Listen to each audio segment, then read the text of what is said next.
Everybody in Park Bench Land and Facebook Land. I just wanted you to meet Mustansir here. He goes by Moose as well. He's with POSTNET. Him and his wife own the company, this particular location. As you can see, he designs, he prints, and he'll send. But I'm going to let him tell you more about the business later, or actually right now. So Moose, describe your business. So what we do is serve the local community and the local business community in various ways. We have three segments to our operation. The first is shipping, packaging, and mailboxes. So anything from FedEx, UPS, DHL, or the post office. We can handle drop-offs, we can handle complicated packaging, and if you want to get a mailbox, if you're a home-based business or a contractor where you don't want to release your home address, you can get a mailbox with us. And there's a few additional services as a part of that, like mail notification. You don't need to have a P.O. box in your address, things like that. So that's one avenue. The second avenue is office services. So binding, laminating, fax, notary, things of that nature, color copies. And then finally, the B2B services. So how we serve the small business community with our marketing and print. So we do design. We can help use that design towards enhancing your current marketing collateral through various mediums such as business cards, flyers, brochures, and then larger formats such as banners, canvases, things of that nature. So it's a full one-stop shop, full suite service to help both small businesses as well as personal needs. Okay, cool. What made you decide to open the business? So myself and my wife both have a corporate background. I worked in the oil and gas industry as a petroleum engineer for 11 years. My wife works in digital advertising. She has a degree in marketing and PR. And although we had both had great careers, at the end of the day, we wanted to be able to be our own boss and help the community instead of we enjoyed the corporate life, but at the end of the day, there's something to building a brand, building a business, serving the local community, and that's why. So we feel we know what value we bring to our local market, to other businesses, and we just wanted to explore that. Yeah, and I remember you saying earlier that there's kind of like, there's no wall, you can go as far as you want. Exactly. And owning your own business. What was it like when you first started?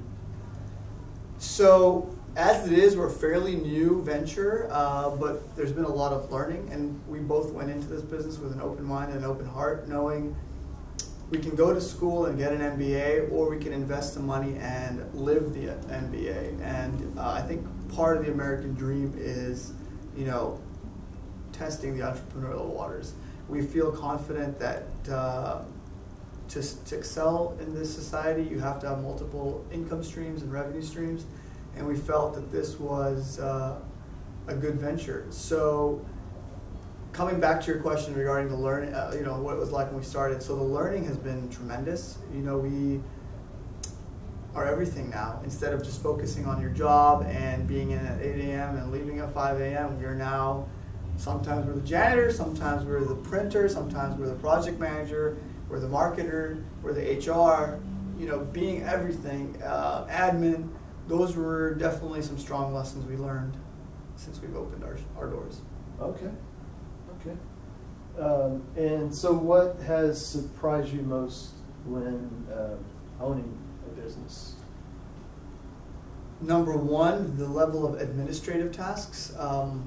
I find myself to be a people person. I love interacting with customers, clients, finding their needs, and fulfilling these projects and seeing their reaction, the positive reaction. However, it's not just about that. That's obviously a very important aspect of your business, but so is the administrative. So that was surprise number one, how much admin needs to be done, whether it's payroll or making sure the bills are paid, making sure the books are balanced, things like that. The other surprise for me was how receptive the local community has been to us. We intentionally chose a location that's not a high traffic because we wanted to focus on the B2B services. But if you go online on our Facebook page or our Google page, you'll see we have outstanding reviews. And I was pleasantly surprised at how receptive the community is and how quickly they are to receive us. Okay, cool. What would your customers say, on that note, what would your customers say they love most about your business? Two things. Number one, our consultative approach. We're not in the business of just being a fulfillment center. We're not here to just say, hey, I need 10 of these, can you do it? Sure, we can do it. But where we excel is really diving down and understanding what it is you need, solving problems for you. And number two, there's a level of transparency. We do not play games. We're not here to mislead you, misguide you, because we have a strong philosophy and our customer success is our success. So we want you to stay around for the long haul. We want you to tell your friends and family about us. We want to tell your business associates about us because we're results driven and those results are yours. Okay. And he didn't ask me to say this, but I can account to this. He's not a hard sales guy on people. I met him at BNI, and we were actually talking about a few things, and he's giving me great insight. And I'm a realtor, so I know the different forms of media. The more different forms of media, the better. And I definitely need to get into postcards, which is something he does. But just to get back on track, what's the most memorable experience you've had working with a customer? So I talked to you about him earlier.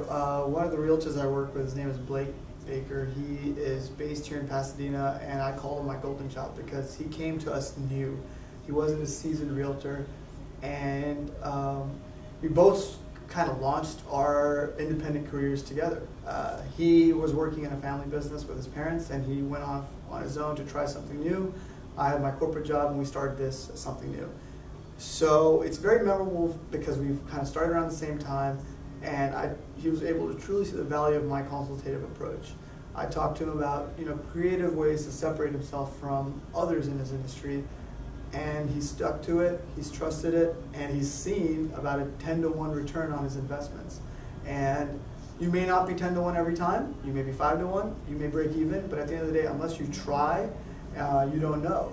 And he's staying with me for the long haul. He's very happy with what we've done for him, but at the same time, it's mutual. I'm happy that he's listened and he's tried, because there is a bit of trial and error, but that's my most memorable customer for sure. Okay. Yeah, I can attest to that, because on the first run, even if you don't see like a direct customer as a result, the thing is getting your name out there. The more people see your name, whether it be print, website, or what have you, you got to stick with it, and Absolutely. Eventually your name will get out there. So next question is, what do you like most about being an entrepreneur? I would say by far the number one thing about being an entrepreneur is the class of people you meet.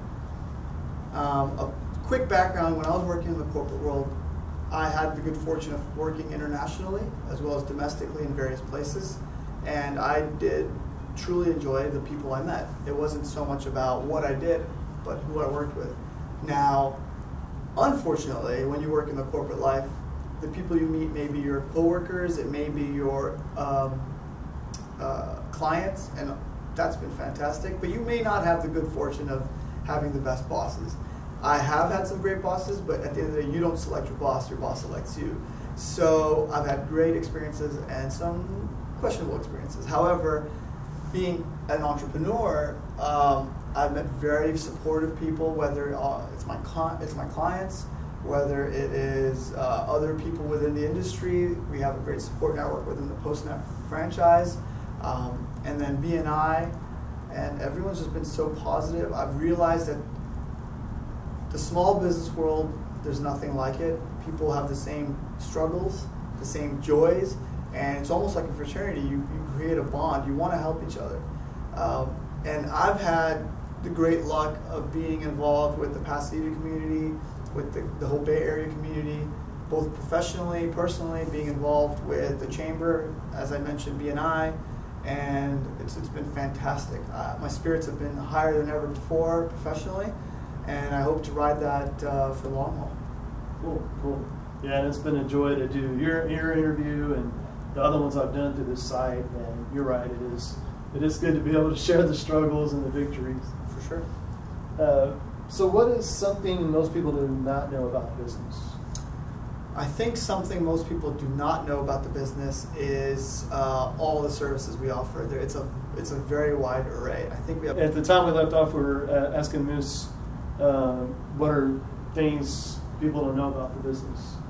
So number one is the vast array. Some people come here just focused on shipping. Some people come here just focused on the B2B. It's educating the customer that we are a one-stop shop and have several offerings. And the other thing is, I think we're proud of it, at least as our customers don't realize, but they're working with professionals, consummate professionals. Between myself, my wife, and my mom that helps out, you have an engineer, you have a digital marketer, and you have a physician. So we have completely different minds, completely different approaches, different ways of learning, but that blend, that mix, that variety is what I think creates for an outstanding customer experience here. Cool. Yeah, that's neat. That's a lot of different. So do you have any exciting plans in the future that you want customers to know about? Yeah, we're actually setting up for our grand opening. Okay, people, sorry about the technical difficulties. One of the things Moose was talking about was this support small businesses. That's going to go, you said your working hours basically June, what day was that? Oh, for the grand opening? Yeah. June 29th at 4